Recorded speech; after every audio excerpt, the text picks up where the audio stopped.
আল্লাহ নবী সাহাবাদেরকে কঠিন কঠিন পরীক্ষা আল্লাহ বানিয়েছে। যেমন বেলাল হুজুরকে পরীক্ষা নিয়েছিল।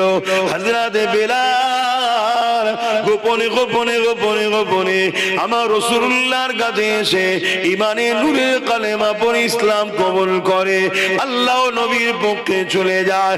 বেলালের অন্তরে ঈমান রয়েছে, দুনিয়ার কেউ জানে না। বেলালের দুনিয়ার মনিব ছিল উমাইয়া।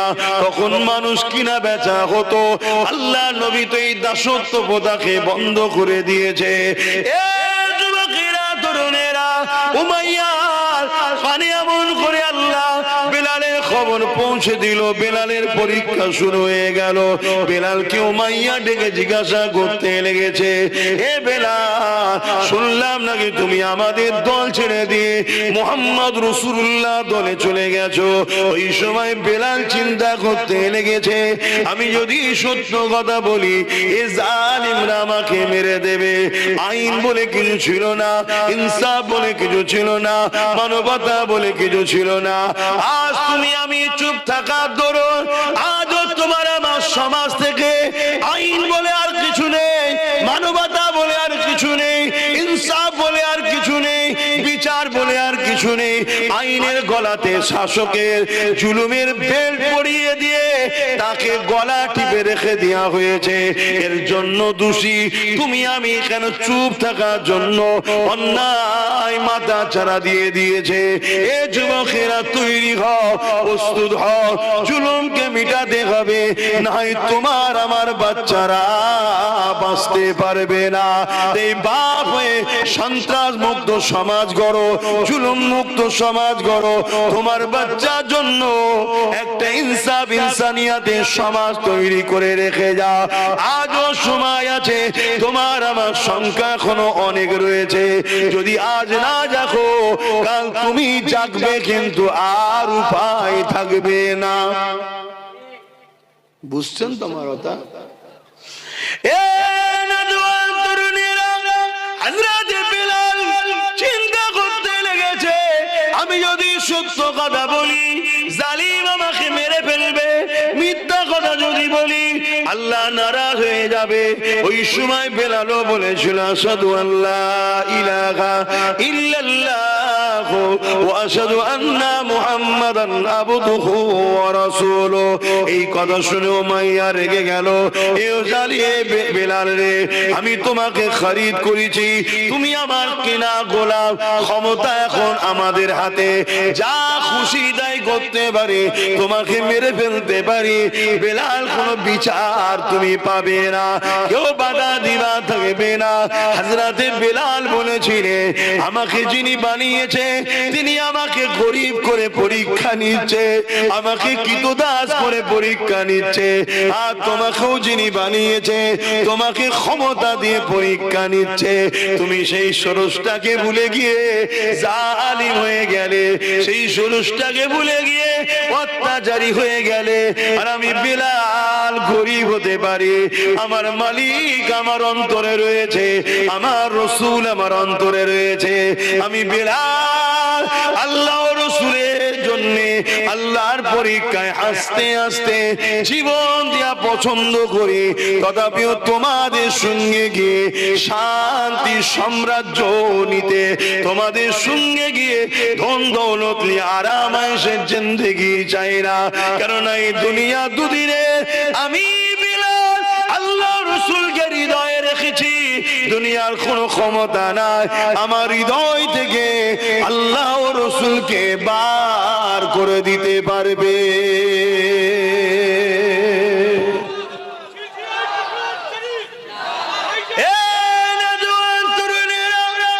এই কথা যখন জালিম শুনলো, জালিম রেগে লাল হয়ে যায়।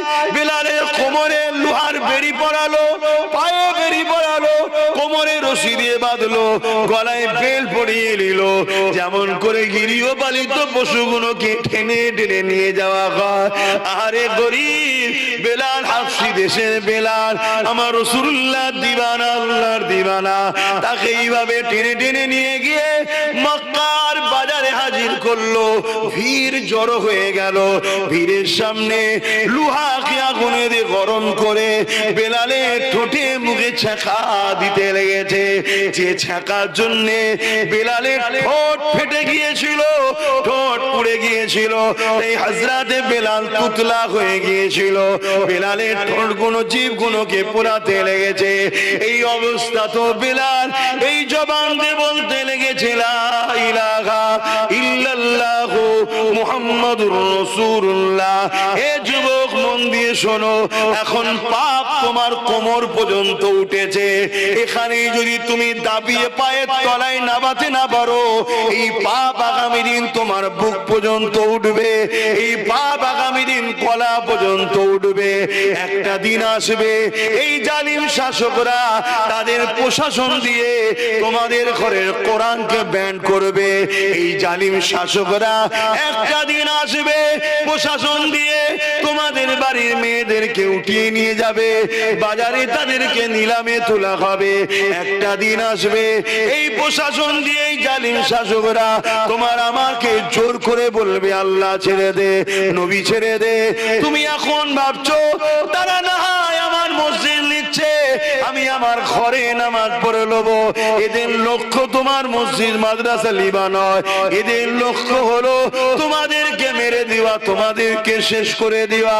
তার প্রথম পেহচানটাকে এরা মিটাতে লেগেছে, তারপরে তোমাদেরকে টার্গেট করবে। কারণ এরা জানে যতদিন তোমার আমার মধ্যে আল্লাহ ও রাসূলের মহব্বত আছে, এদের অন্যায় সাম্রাজ্য টিকে থাকতে পারবে না।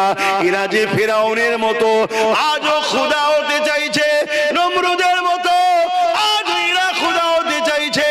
এরা গরিব অসহায় দুঃখী অন্য ধর্মের মানুষকে তো কৃতদাস দাসী বানিয়ে দিয়েছে, কিন্তু উম্মতে মুহাম্মাদি তোমাকে আমাকে কিন্তু কৃতদাস বানাতে পারেনি। তাই এরা যেমন করে হোক তোমাকে আমাকে মিটিয়ে দিবার চেষ্টা করছে। সেদিন বেলাল হুজুরের ওপরে মক্কার বাজারেতে নানা দিক দিয়ে অত্যাচার শুরু হয়েছে। কেউ ঢাপাথর ছুঁড়ে মারে, কেউ রড দিয়ে মারে, কেউ বেরি দিয়ে মারে, এমন করে চারিদিক থেকে বেলালকে মারে। আরে কেন মারিস রে, কি করেছে রে? বেলাল কি চুরি করেছে? না চুরি করেনি। খুন করেছে? না করেনি। কেন তাহলে মারিস? বেলালের অপরাধ কি? রেপ করেছে? না করেনি। তাহলে কি অপরাধ করেছে? বেলাল মুহাম্মদ রাসূলুল্লাহর সাথে চলে গেছে। হে মুহাম্মদ রাসূলুল্লাহ, ইনসাফের নাম, ইনসানিয়াতের নাম, মানবতার নাম, প্রেমের নাম, অধিকারের নাম, সর্বধর্মের মানুষের পক্ষে লড়াই করা ব্যক্তির নাম হলো মুহাম্মদ রাসূলুল্লাহ। সেই মুহাম্মদ রাসূলের দিকে চলে গেছে, এই জন্য বেলালকে মারা হতে লেগেছে। এই যুবকেরা আজকে দিনও রেপিস্টকে গলায় ফুলের মালা দেওয়া হয়, আর সায়েন্টিস্টদের ঘরে জেলে ভরা হয়। আজকে দিনের খুনিদের ঘরে নেতা বানানো হয়, আর শিক্ষকদের ঘরে মেরে জেলে ভরা হয়। আজকে দিনও এই যুবকেরা তরুণেরা দেশদ্রোহীদের ঘরে ফুলের মালা দেওয়া হয়, আর দেশ প্রেমিকদের ঘরে আতঙ্কবাদী বলে জেলে ভরা হয়। হাওয়া কিন্তু বুঝতে হবে, হাওয়া যদি না বুঝতে পারো তাহলে কঠিন বিপদ যখন এসে যাবে তখন আর কিছু করা থাকবে না। তাই তোমাকে আমি উম্মতে মুহাম্মাদি হিসাবে তোমাদেরকে বুঝিয়ে দিয়ে যাই, পরিবর্তন হও, দিন থেকে শিক্ষা নাও, রাসূল থেকে শিক্ষা নাও, ইসলাম থেকে শিক্ষা নাও, যুগে যুগের ইতিহাস থেকে শিক্ষা নাও। হযরতে বেলালের উপরে এত জুলুম হয়েছে, কিন্তু তথাপিও বেলাল আল্লাহ রাসূল ছেড়ে দেয়নি। আরো জোরে বলুন সুবহান।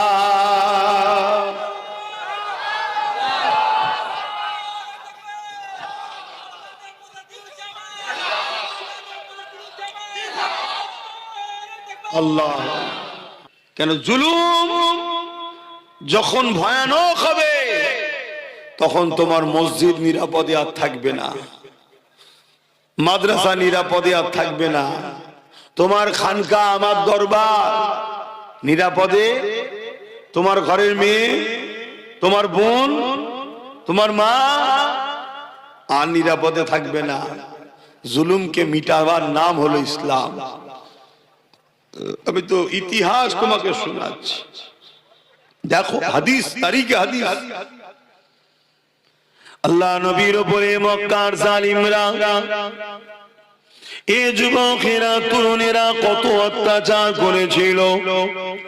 আল্লাহ নবীর দান্দা মোবারককে শহীদ পর্যন্ত করে দিয়েছে। আমার রাসূলুল্লাহকে জালিম মুশরিক কাফের বেঈমান নিষ্ঠুর পাষাণেরা আমার নবী পাককে তায়েফের জমিনে মেরে রক্তাক্ত করে অজ্ঞান করে দিয়েছিল। এ নবীর উম্মত উম্মতিরা, আল্লাহ নবীর পক্ষে থাকবে বলবে, নায়ের পক্ষে থাকবে বলবে, বাধা হবে না, জুলুম হবে না। কেমন তুমি তাহলে পক্ষে রয়েছো? কেমন তুমি তাহলে নায়ের পক্ষে রয়েছো? আল্লাহ নবী সাহাবাদেরকে কঠিন কঠিন পরীক্ষা আল্লাহ বানিয়েছে। সেই সাহাবাদের মধ্যে থেকে এক সাহাবীর নাম বলি, হযরতে খাব্বাব রাদিয়াল্লাহু তাআলা। আমার নবীকে নবী বলে, আল্লাহকে আল্লাহ বলে ঈমানের নূরের কালেমা পড়ে নিয়েছে। এই কালেমা পড়ে নেবার খবরটা আল্লাহ পাক জালিমদের কানে পৌঁছে দিয়েছে। জালিমরা এবারে খাব্বাবকে ডেকেছে। হযরতে খাব্বাবকে জিজ্ঞাসা করে, এ খাব্বাব রে, শুনলাম নাকি মুহাম্মদ রাসূলুল্লাহ দলে চলে গেছো। হযরতে খাব্বাব চিন্তা করতে লেগেছে, আমি যদি সত্য কথা বলে দিই এই জালিমরা আমাকে জানে মেরে দিতে পারে, আর মিথ্যা কথা যদি বলি আমার আল্লাহ পাক নারাজ হয়ে যাবে। আমি খাব্বাব আমার জান দিয়াকে পছন্দ করি, আমার আল্লাহকে নারাজ করা পছন্দ করি না। এটাই তো পরীক্ষা আল্লাহর বান্দা হিসাবে, আমার আল্লাহকে আমরা নারাজ করব না। এতে আজকে দুনিয়া আমাদেরকে যদি মেরে ফেলে আমরা মরে যাওয়াকে পছন্দ করে নেব, আল্লাহ পাককে নারাজ করব না। হযরতে খাব্বাব বললেন, হ্যাঁ আপনি যেটা শুনেছেন সত্য শুনেছেন। হযরতে খাব্বাবকে জালিমরা জুলুম করা শুরু করে দিল। মুহাম্মদ রাসূলুল্লাহ দল ছেড়ে দাও, মুহাম্মদ রাসূলের সাথে ছেড়ে দাও, আমাদের দিকে চলে আসো, আমাদের সাথে চলে আসো, আমরা তোমাকে অনেক সম্মানিত করব, অনেক পদ দেব, অনেক অর্থ দেব। এ যুবক মন দিয়ে শুনবেন, কারণ আজকের দিন এই ঘটনা তোমার আমার সঙ্গে ঘটতে শুরু হয়েছে। সেদিনও দুটো দল ছিল, একটা রহমানের, একটা শয়তানের। রহমানের দলে আমার রাসূল পাক সাল্লাল্লাহু আলাইহি ওয়াসাল্লাম, জোরে বলুন সুবহানাল্লাহ। আর নবী পাকের কথাই সাহাবারা এসেছে। নবী কি বলছিলেন? ইনসাফের কথা, ইনসানিয়াতের কথা, মানবতার কথা, গরিবের অধিকারের কথা, দুঃখীদের কথা, এতিমের অধিকারের কথা, বিধবার কথা। সন্ত্রাসকে বন্ধ করো, জুলুমকে বন্ধ করো, অত্যাচার বন্ধ করো, এটা আমার রাসূল মেসেজ দিচ্ছিলেন। আর আবু জেহেল, উতবা, সাইবা, শয়তানের লোকেরা কি করছিল?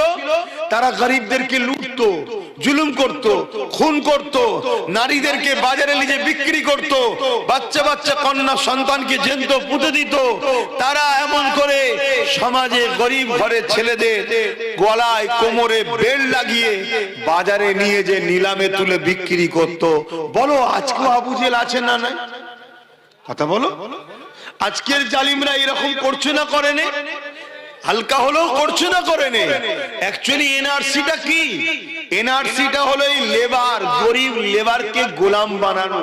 খাঁচার মধ্যে ভরে দাও, বড় বড় কোম্পানি আসবে যে আমার আজকে অমুক এলাকার পাহাড়টা ভাঙার ব্যাপার আছে, বড় বড় কোম্পানি, আমার 10,000 লেবার লাগবে, 10,000 গরিবকে নিয়ে যাবে, নিয়ে যে ভাঙাবে, কিছু খেতে দেবে।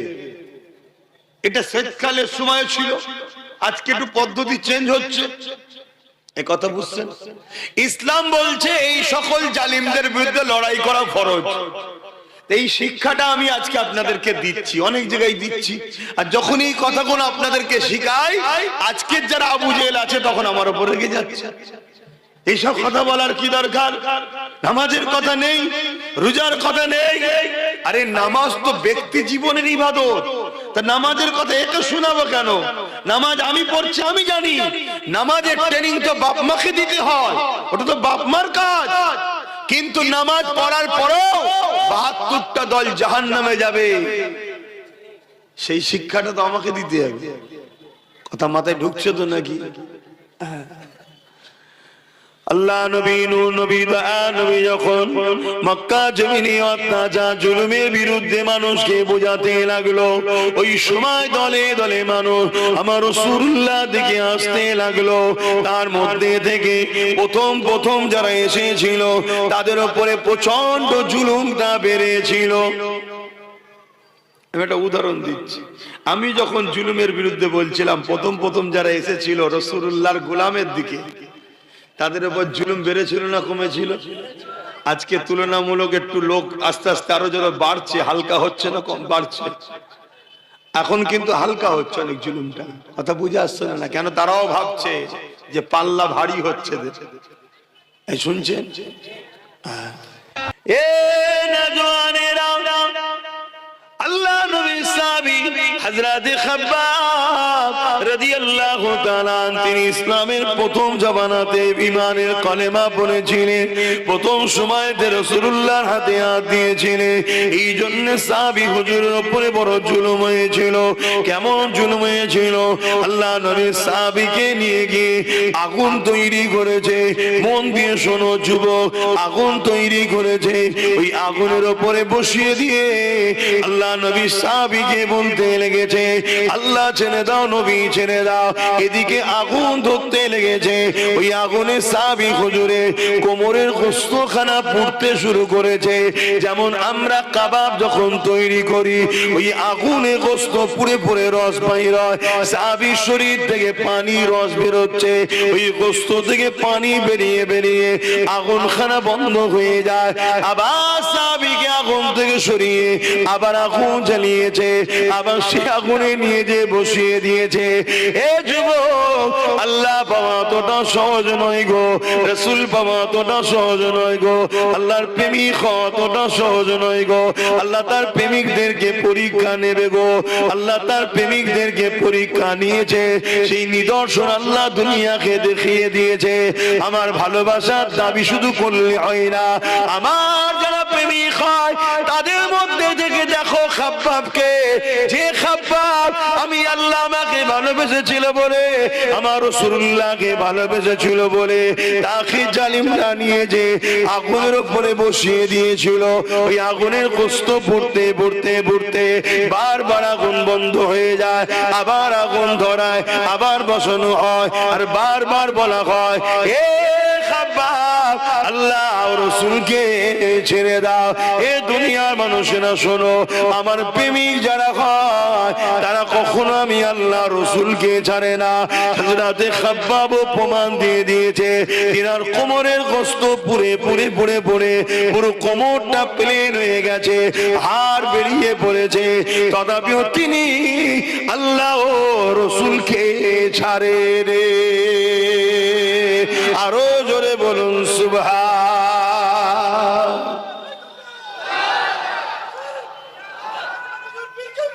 আল্লাহু আকবার। আল্লাহ প্রেমিক তো এরকমই হয়। শুনছো, আমাদের ঈমান এত আছে তো। আল্লাহ না আমাকে এত কঠিন পরীক্ষা লাই, আমি তো আল্লাহর কাছে ভিক্ষা চাই, খোদা এত কঠিন পরীক্ষা নেবেন না। কেন? আমরা দুর্বল, সামান্য পরীক্ষাতেই আমরা পাচ্ছি না। একটু গরিব করেছে আল্লাহ, গরিব। শুনছেন, একটা ঘর দেবে বলেছে, ঘর। ওই ঘরটার লোভেতেই ইসলামের দুশমনদের সঙ্গে দল করতে শুরু করে দিয়েছে। তাহলে চিন্তা করা, আমার মা বোনেরা, আল্লাহ অভাব দেয়নি, তারপরেও দেখো 1500 টাকাতে দেখো ইসলাম বিদ্বেষীদের সঙ্গে দল শুরু করে দিয়েছে।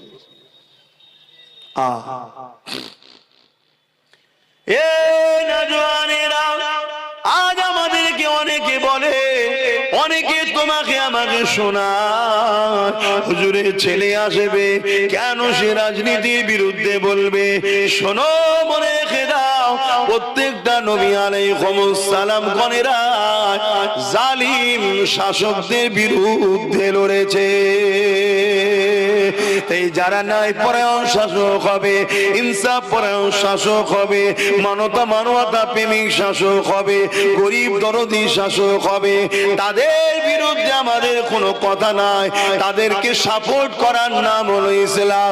কিন্তু কোন শাসক যদি ক্ষমতার জোর দেখিয়ে মানুষকে শোষণ করে, কোন শাসক যদি ক্ষমতার জোর দেখিয়ে মানুষের নামে মিথ্যা মামলা দেয়, কোন শাসক যদি ক্ষমতার জোর দেখিয়ে কারো ধর্মের স্থানকে ভাঙতে চায়, কোন শাসক যদি ক্ষমতার জোর দেখিয়ে মানুষকে কৃতদাস গোলাম বানাতে যায়, এই শাসকটা হলো আজকে দিনের ফেরাউন, সেই শাসকটা হলো আজকে দিনের নমরুদ, সেই শাসকটা হলো আজকে দিনের এজিদ, সেই শাসকটা হলো আজকে দিনের আবু জেহেল। হে উম্মতে মুহাম্মাদি, যদি সত্যি তুমি আমি ইসলামের মাননেওয়ালা হয়, তোমার আমার জন্য আজকে দিনে এই রকম কোন জালিম শাসক যদি থাকে, তার বিরুদ্ধে লড়াই করা তোমার আমার জন্য ইসলাম ফরজ করে দিয়েছে। ইসলামকে বোঝো। ইসলাম ওই শুধু দাড়ি টুপি নামাজ রোজা ধর্মর নাম নয়। অনেকে মনে করে ইসলামে শুধু দাড়ি টুপি নামাজ রোজা, দাড়ি টুপি নামাজ রোজা, দাড়ি টুপি নামাজ রোজা, মসজিদ বানাও মাদ্রাসা বানাও, এই ধর্মর নাম শুধু ইসলাম নয়।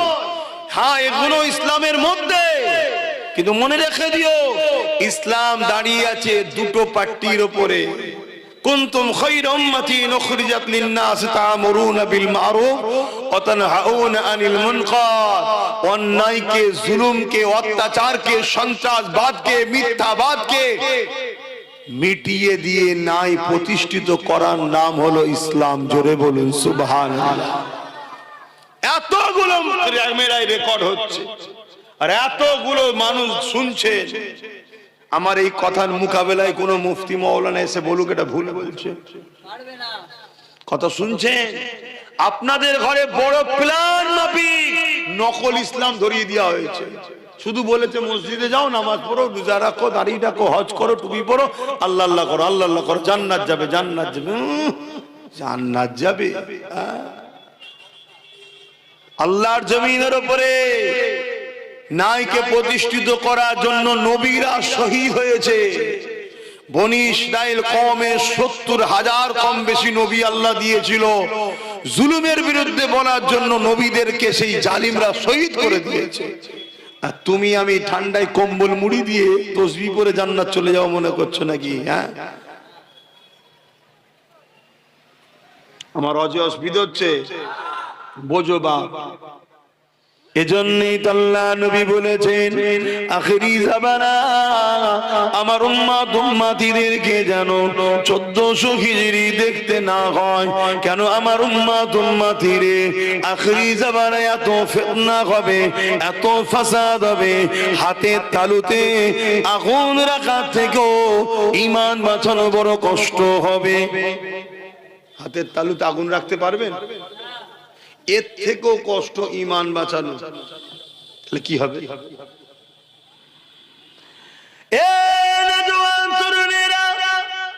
একদিকে যদি আমরা কেন্দ্র সরকারের দিকে যাই তাও আমাদের ঈমান চলে যাবে। কেননা সে জালিম আমার মসজিদ মাদ্রাসার বিরুদ্ধে ওয়াকফ কালাকানুন তৈরি করেছে, অর্থাৎ সেই ইসলামের বিরুদ্ধে, মসজিদ মাদ্রাসার বিরুদ্ধে। তার দিকে কোন মুসলমান যদি যায় সেখানেও ঈমান চলে যাবে। অপর দিকে আজ আমরা কোন দিকে যাব? এই রাজ্য সরকার সেও কেন্দ্র সরকারের আইনকে মেনে নিয়েছে না লাইনে। আল্লাহ নবী জানিয়ে দিলেন মুসলিম শরীফের হাদিস, অন্যায় দেখলে হাত দিয়ে রাখো, যদি হাত দিয়ে রুখতে না পারো মুখ দিয়ে প্রতিবাদ করো, যদি মুখ দিয়ে প্রতিবাদ করতে না পারো অন্তর থেকে ঘৃণা করে দূরে সরে যাও।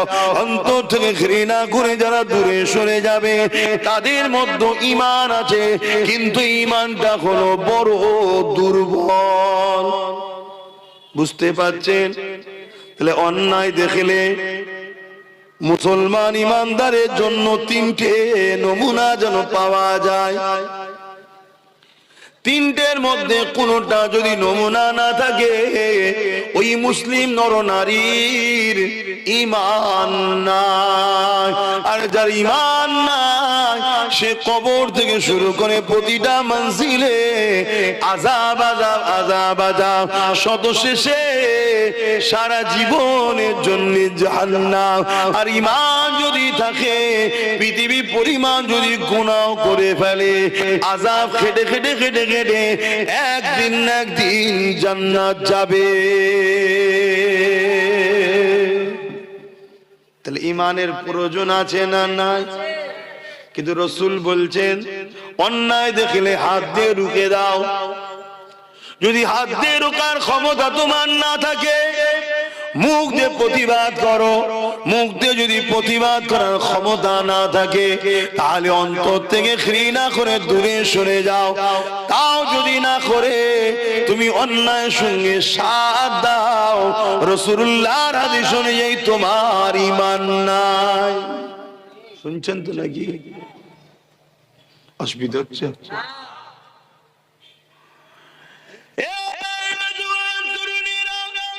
যুগে যুগে আমরা মসজিদ বানিয়েছি গাটের পয়সা, মেহনতের হালাল পয়সা দিয়ে। ধনী লোক নাও যদি দান করে হালাল পয়সা থেকে দান করে। আমরা মুসলমানদের কাছ থেকে এমন করে নিজেরা মেহনতের পয়সা দিয়ে মসজিদ, মাদ্রাসা, কবরস্থান, ঈদগাহকে বানিয়েছে। আজকের দিনে আমাদের ঈমানের পরীক্ষা আল্লাহ নিচ্ছে। এই মসজিদ মাদ্রাসাকে মিটাবার জন্য কেন্দ্র সরকার চক্রান্ত করছে, হ্যাঁ কি না? এটা ঈমানের পরীক্ষা। বান্দা তোরা কি করিস দেখবো। আমি আল্লাহ আমার দিনের জন্য যথেষ্ট।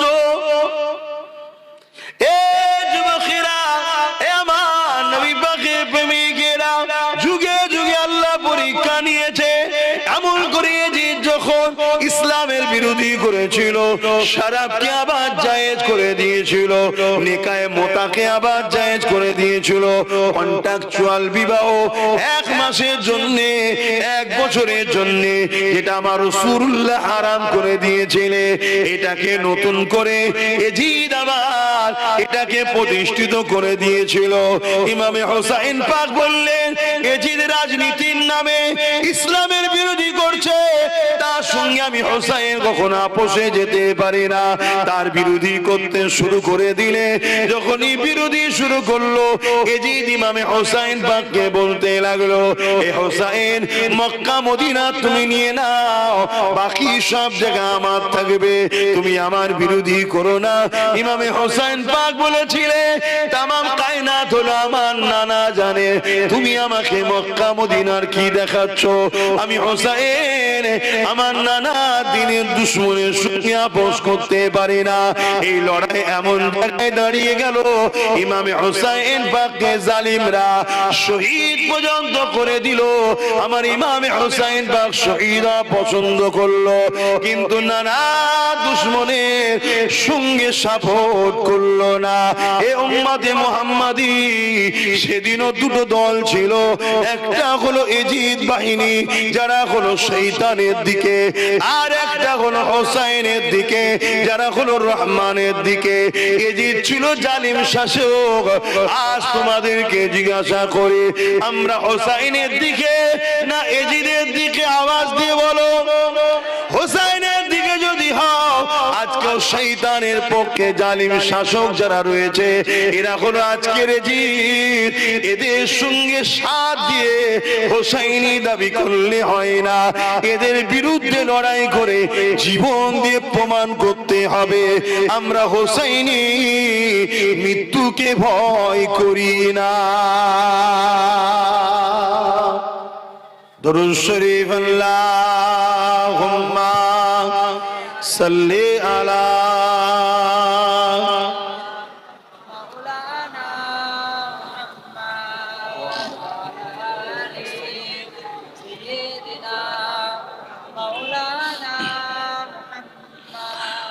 বারে বারে ভাবি একা বসে নিরালাই রে, পাখি গুলি উড়ে যে মদিনায় রে, সোনার মদিনায় রে। বুলবুলিরা কোথা যাও, উড়ে যাও কোথায় রে, আমার সালাম পৌঁছে দিও নবীজি রওজায় রে, নবীজি রওজায় রে। বারে বারে ভাবি একা বসে নিরালায় রে, পাখি হলে উড়ে যেতাম সোনার মদিনায় রে, সোনার মদিনায় রে। রহম করো ও গো আল্লাহ, ও দয়াময় রে, পাই যেন নবীর সাবাত, নবী মুস্তাফায় রে, নবী মুস্তাফায় রে। বারে বারে ভাবি একা বসে নিরালায় রে, পাখি হলে উড়ে যেতাম সোনার মদিনায় রে, সোনার মদিনায় রে। আল্লাহুম্মা সাল্লি